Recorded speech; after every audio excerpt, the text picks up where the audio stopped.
I was listening to a rabbi the other morning, and he was saying that before I get out of bed, I should just stop. Stop for 5 minutes and just reflect.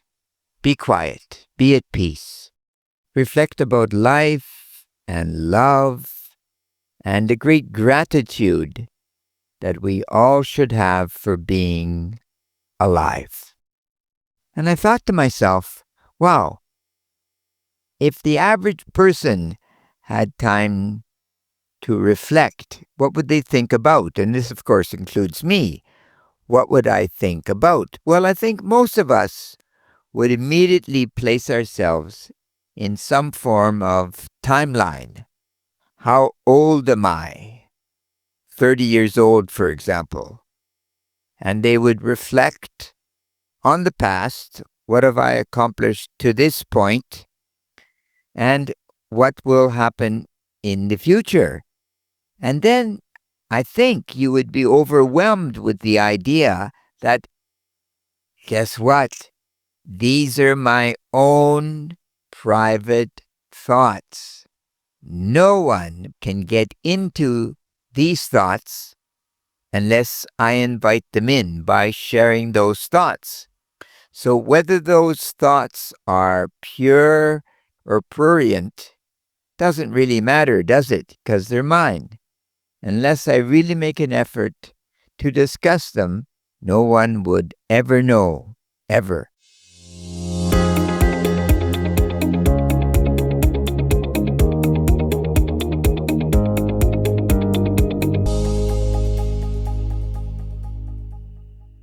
And herein lies a bit of a sad point, in a sense, is that how many people really know that they can actually nurture this magnificent mind. And the mind needs to be trained, right? For sure. It cannot develop without some form of education, some form of experience. You would never really grow without those aspects, would you? But if you think that I live in the external, right? It's always about what I achieve. I go to school to get a job, make some money, meet a girl or a boy, save some money, retire, die. Well, that's it, baby, as they say. But that's not the purpose to life, and certainly that's not why we reflect. Is it? We reflect, I think at least, to discover who we truly are. I mean, what are my talents and what are my gifts? And unless I really spend some time talking to me, discussing thoughts with me, I think I'll never know the potential of what I could become. Because as I said just now, that living in the external world, it's a false world, because that is going to change for sure. The friends that you have at 16 years old, for the most part, won't be there at 60 years old. Your family will remain, and that's why family is so very precious. And sadly, people that have a bad family or no family inevitably suffer because they don't have a pin, because everything else is ephemeral. It's changing.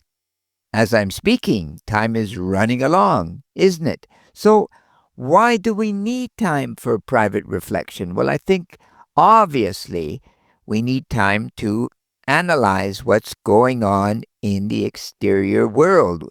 What happened today? What trauma went on today in my life? Or what success happened?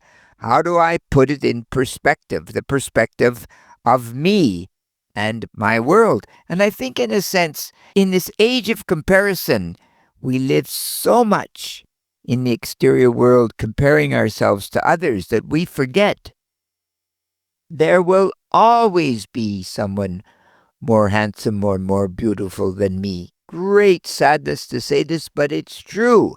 There will always be someone more intelligent than me. Guaranteed, without any question at all. But there will never be anyone who knows me like me.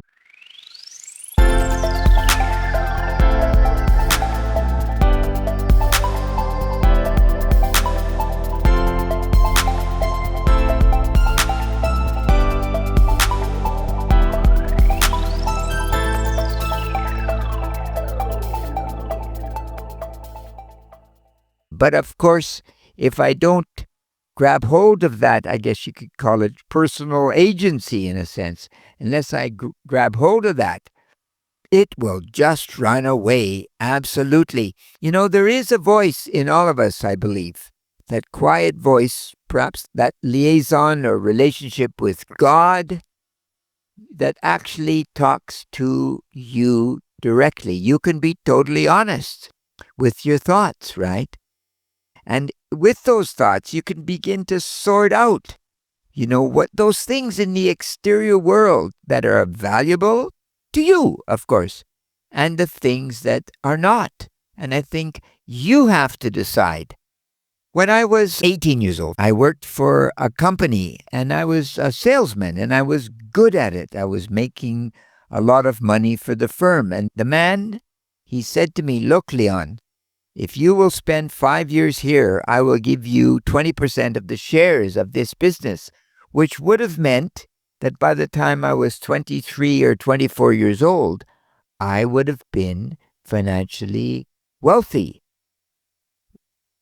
Buy the car you wanted, dated or married the girl you wanted, probably because you'd have some money, had the house you wanted, just went on, right? All the material possessions you could have desired would have been there at a very, very early age. But you wouldn't have known the greater world because my village had about 1,000, 1,500 people isolated from the next town by 3.5 hours of gravel road. So wealth in the town or wealth in the mind. And I fortunately took the latter. I decided to go with wealth in the mind to see what this world would offer me. And it's been the right choice some 50 years later. I'm still thankful that I made that decision. And also when you escape from the material, it also deepens your sense of creativity, thoughtfulness. The poetry that you can always espouse comes out of you, or the music, or whatever it is, right? Truly. And I think the more you talk to yourself, the more you realize that you could be fooled. And also, if you hold a position, the statement that I really enjoy is, "I could be wrong." I don't think I'm wrong, but I could be wrong.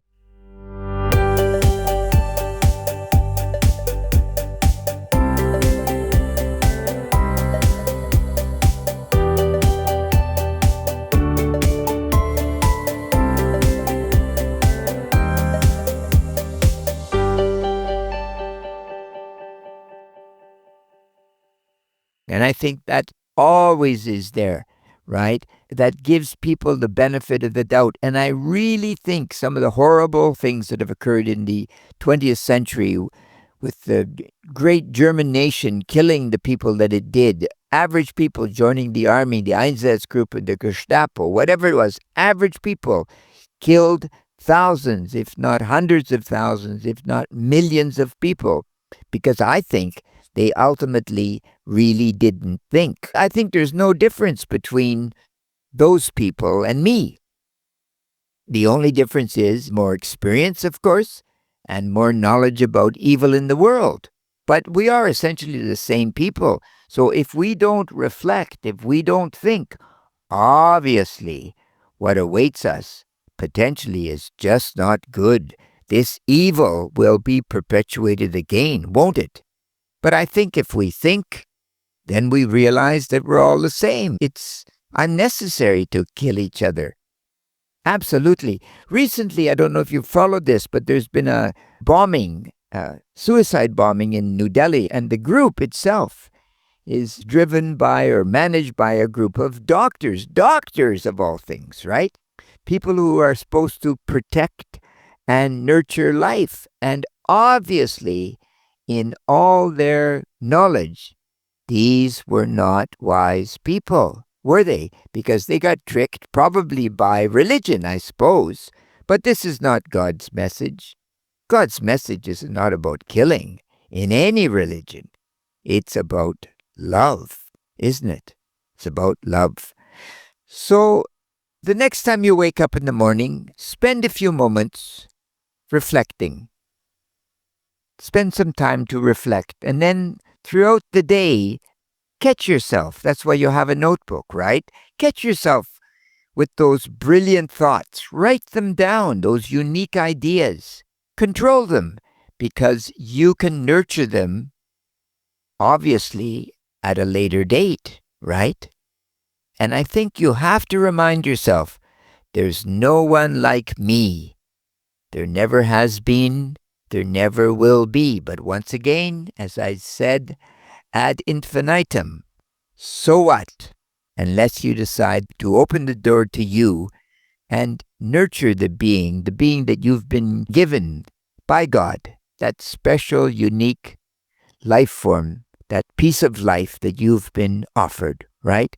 This is a very important concept. So reflect. And you know what they say? You know what they say. Critical thinking is everything, especially if you want to reflect about life and love and lasting reality. And critical thinking is great. Truly great. You take care. God bless. Bye-bye.